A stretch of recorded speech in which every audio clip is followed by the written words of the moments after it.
the inside story on the issues that affect you and your community. This is Local 12 Newsmakers. At the very moment that Hurricane Harvey transformed Houston and southeast Texas into a giant lake, the University of Cincinnati was celebrating Water Week. On Tuesday evening, the Niehoff Center on Short Vine opened an exhibit entitled Water and Human Settlements. Talk about timing. Good morning and welcome to Local 12 Newsmakers. I'm Dan Hurley. If you're like me, this past week has probably included periods of amazement, worry about relatives and friends. I have a niece and her family in Houston, a brother and the rest of his family in New Orleans, and questions about what can be done in an age of climate change and rising sea levels. An interdisciplinary effort at the University of Cincinnati in collaboration with various public entities from local waterworks and sewage treatment systems to the EPA and private groups like Confluence are working on the interaction of water and society. I am joined this morning by two of the organizers, Jennifer, and I should have asked ahead of time. Krivickas. Krivickas, okay, there we go. The Associate Vice President for Integrated Research and the head of the DAAP Library and Adrian Parr is the director of the Charles Phelps Taft Research Center, Department of Political Science, and the School of Architecture and Interior Design. She has a research focus on water politics and serves as UNESCO Water Chair. Welcome to Newsmakers. Thanks for having me. Thank you. So, when you look at the reports coming out of Houston, you know, one of the ways we talk about it is a natural disaster. But I think as the week has gone on, there's been more and more discussion that there's a significant human element to this. So as you look at what has happened this past week in terms of water and human settlements, what do you see? How do you analyze what's going on? Adrian? Well, I don't mean to sort of kickstart things on a provocative note, but I actually wouldn't call it a natural disaster. I think this is, in large part, a man-made disaster, and for two reasons. The first one is that human activities are prompting the climate to change. We're changing the baseline of the climate, and that is the context with which weather patterns form. And the second part is policies and development practices, in large part, have made this situation a lot worse. So for those two reasons, I think it's a man-made disaster. There's also there's obviously a natural component. I mean, hurricanes have, been around for a long time, so they're going to be there. But except that intenser. The intensity, right, yeah. And also other issues in terms of sea level and all of that. Yes, but that's the point is there are both sides of this coin operating.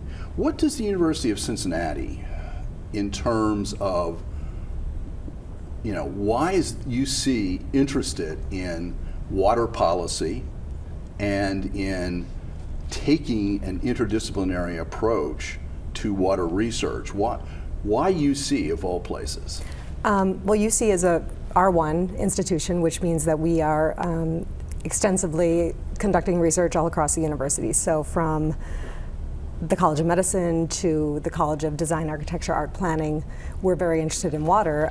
We have expertise across every college, nearly, conducting water research. So people like Adrian, who are affecting policy, people in the College of Medicine who are affecting public health, and the built environment is affected, obviously infrastructure, College of Engineering. So that's why University of Cincinnati has such a strong research base in water research. And is that what you were trying to bring together on Tuesday night and in this whole Water Week focus on this topic, is trying to bring those people from across the university together to get them to talk with each other? Yes, and beyond the university. I mean, we brought people from across the nation. We brought industry partners, experts such as Venture Smarter, who's pushing the Regional Smart Cities effort. We brought Confluence, Pipeline, regional partners, government leaders, community leaders together. Adrian brought?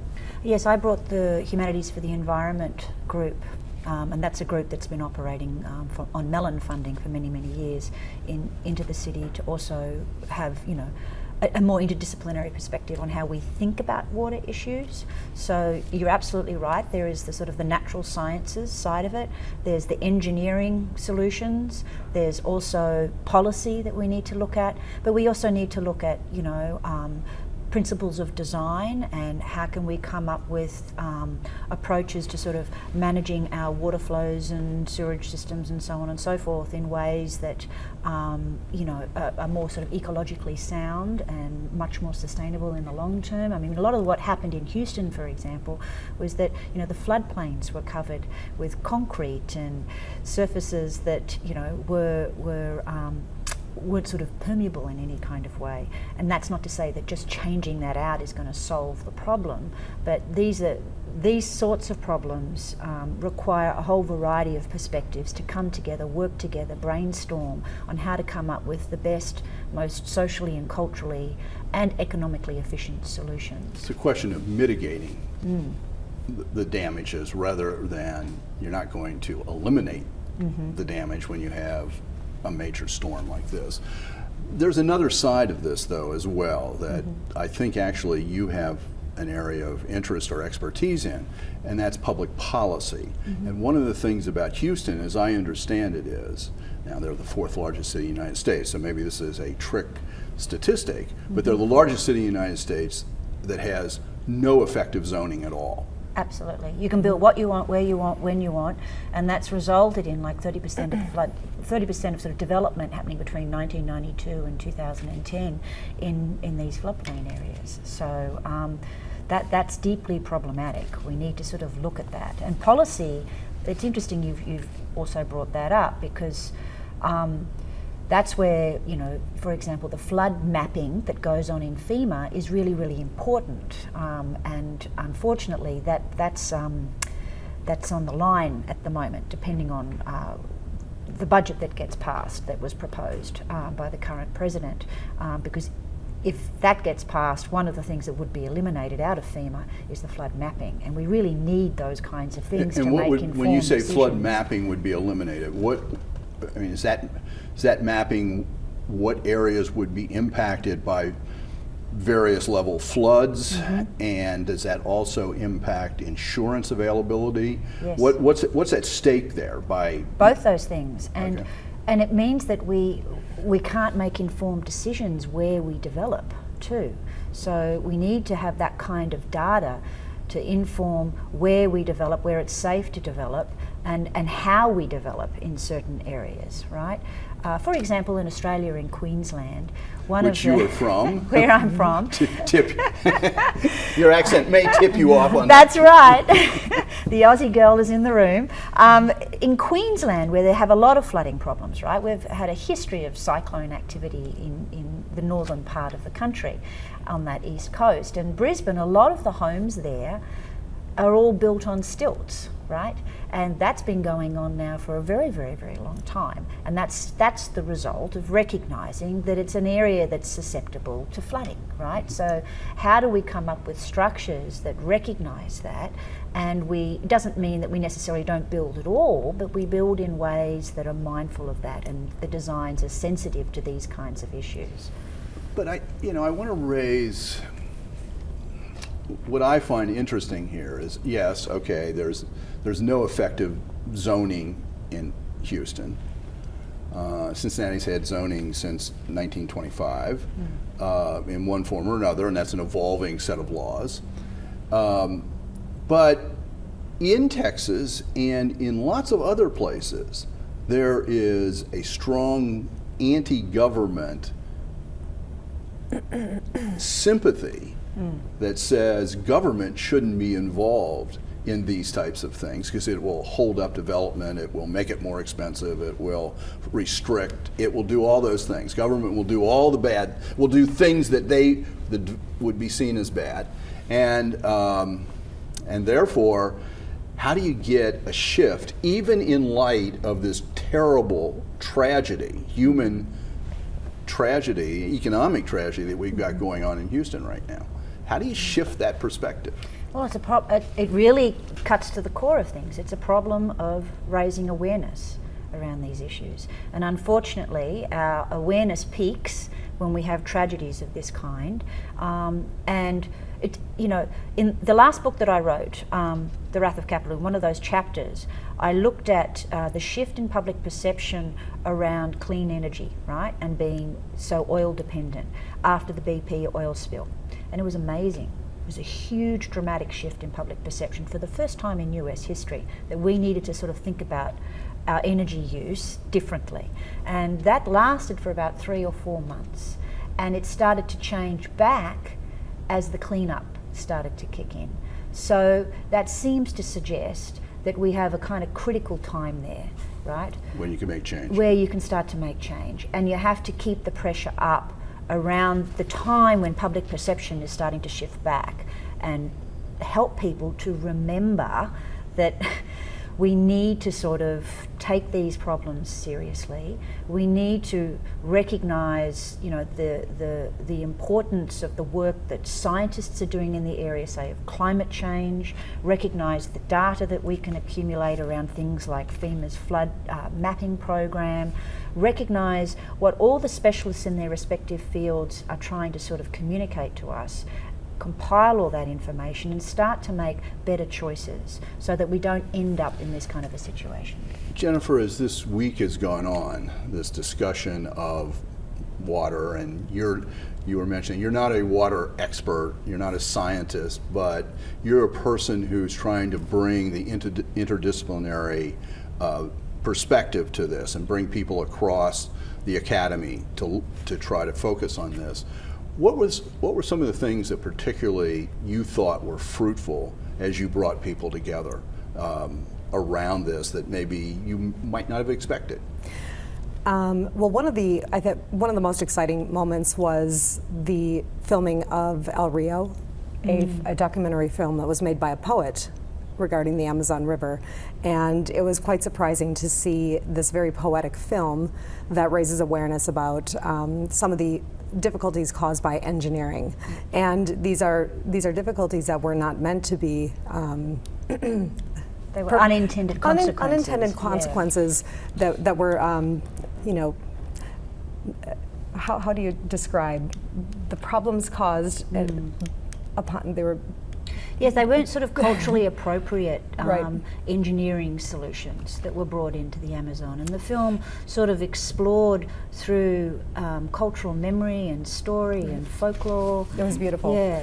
And I think it really harkens to what humanists can bring to these problems that are, very complex. And so it brings to light what different disciplines can do for these complex problems, and it really does show. And Adrian also has this film, Intimate Realities of Water, and same, and I don't know if you want to talk about that. Sure. I mean, the film, The Intimate Realities of Water, uses a sort of mode of storytelling, interviewing people in the slums. I've spent 4 years in and out of the slums of Nairobi looking at the water challenges there.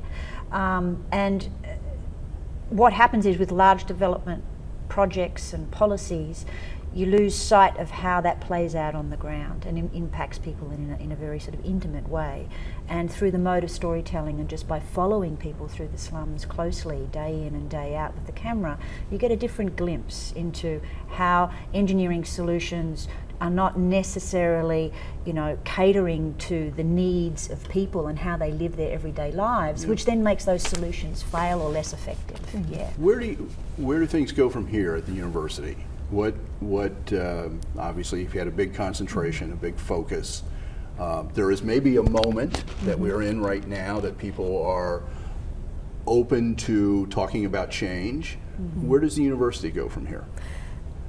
Well, in my world, the way that I see it, the university we're really positioned well to focus on community impact. So we take our researchers, we focus on local problems. We're facing a lot of challenges right here in the city, right here in the region, and we can take those solutions that we come up with, research, develop, design solutions, and then we can scale them up and deploy them on a global level. I think we're very well positioned with our sensors, areas of excellence. We have sensors, areas of excellence. We have water. We have Public cybersecurity. A lot of this whole smart city Yes. Absolutely.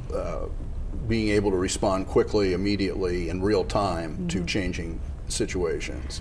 I think Absolutely. And Jennifer's role is as, help facilitate integrated research. And Right. so I think we're going to continue in that vein. It's only by coming together across the disciplines, at the academy, working with business entities and with government entities, and taking a much more networked, integrated approach that we're going to be able to solve these problems together. And that's what the university is really well positioned to do. And that's what it's about. So I want to make sure people know a little bit about how to follow up on this. Elements of the exhibit will remain on display. It's set for several weeks at the Niehoff Design Studios at 2728 Vine Street. That's Short Vine.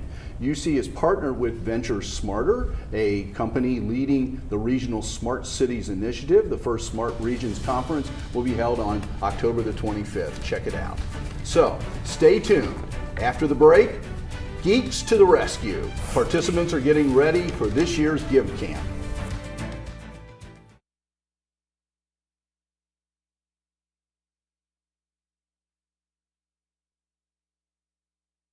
Welcome back. Not-for-profit organizations frequently do not have the onboard or they're not even able to afford to hire the human talent needed to keep up with the ever-changing technological landscape.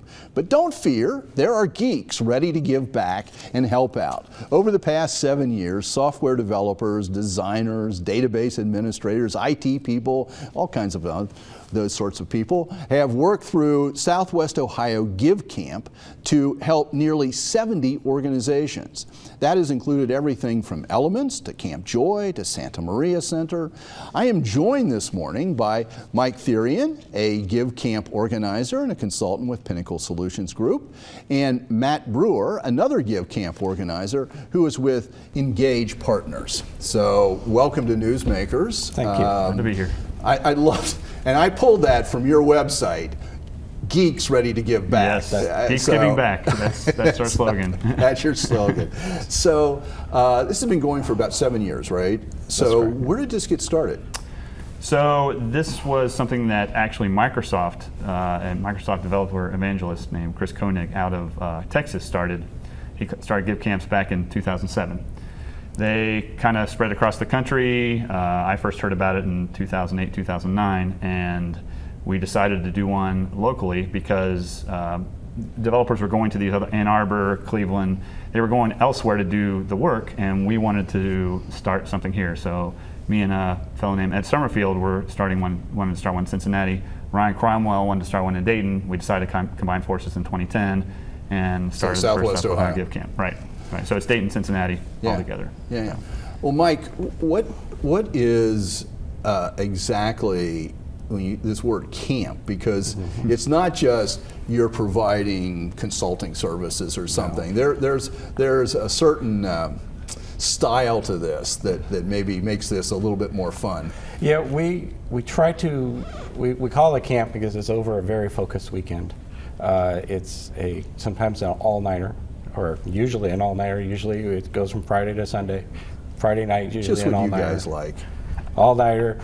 We provide them with energy drinks and lots of coffee and so on to get through the night. Camp is kind of it's just a general term used in software development to be focused, to focus on a project, and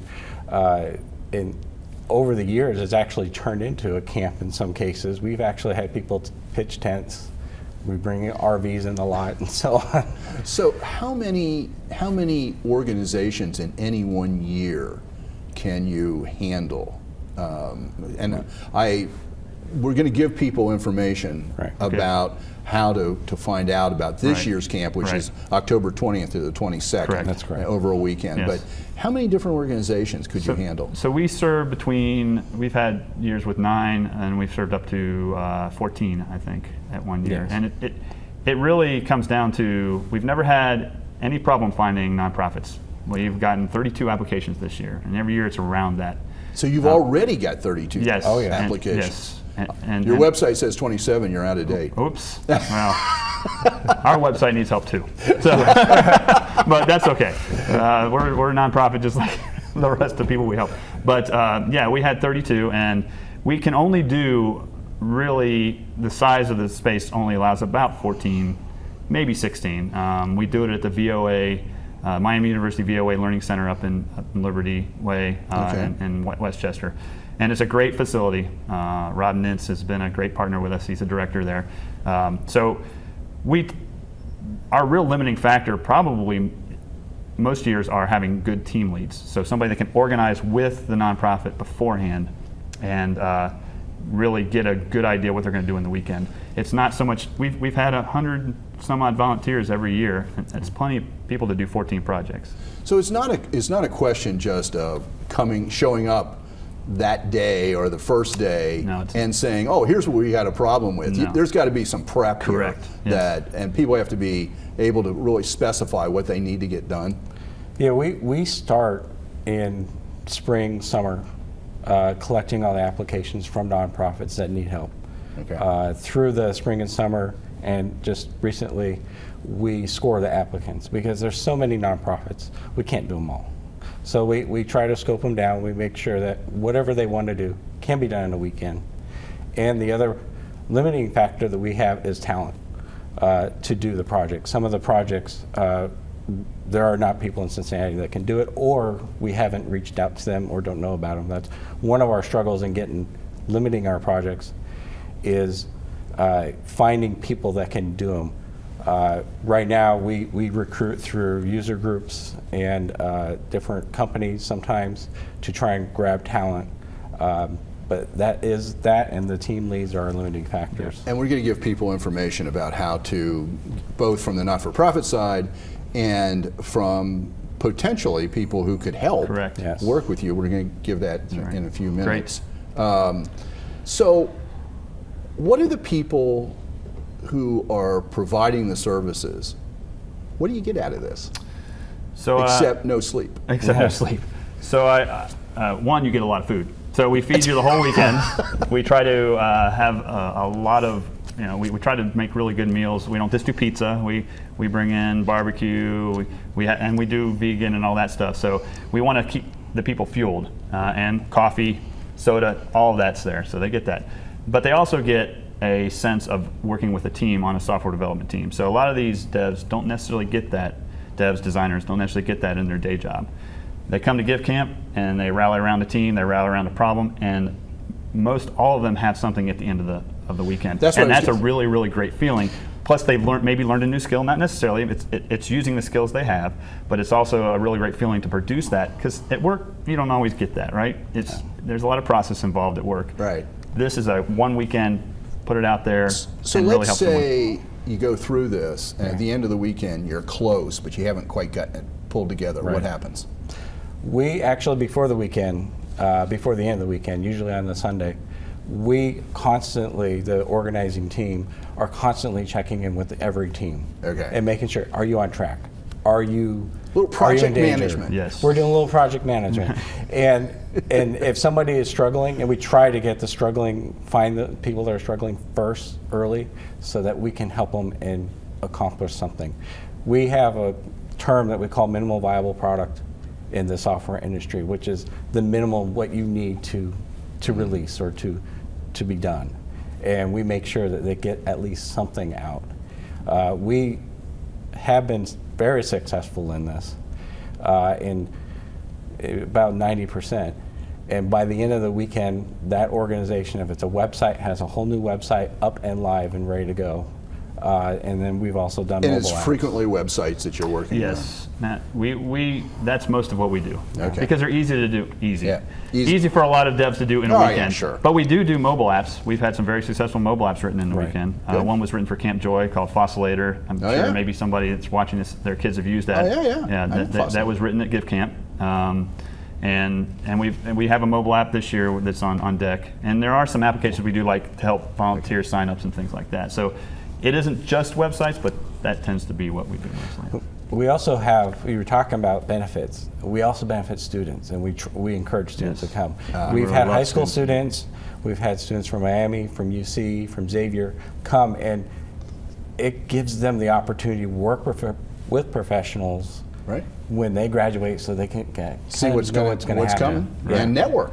Yes, networking, networking is a networking. great Big opportunity. Well, I want to make sure people know how to find you. So if you are a not-for-profit that would like to participate in this year's Give Camp, or you are a person with tech skills like we were just explaining, check out the website at www.southwestohiogivecamp.org. Pretty straightforward.